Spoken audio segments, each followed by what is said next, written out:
Hi, this is Vizi Pro 3 channel. In today's video, I will show you how to self Wi-Fi connect automatically on MacBook.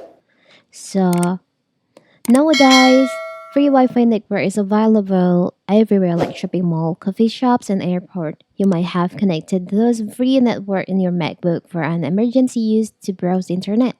However, your device will remember the network name, password, and connect automatically whenever you are nearer to the place.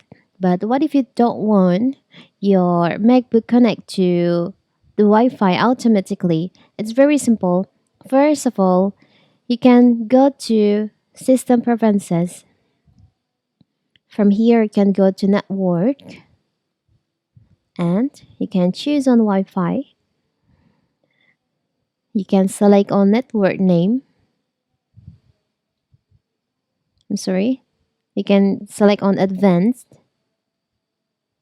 and in here you can choose on the network that you want to disable the auto join.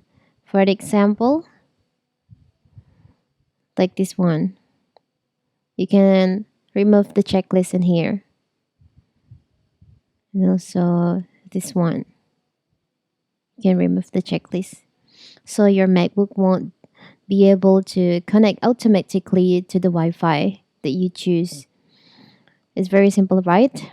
And don't forget to select on OK. It's very simple. So select on apply. So now you have disable the auto join on your MacBook. Don't forget to like and subscribe and turn on the notification to keep you updated about this channel. Thank you and see you.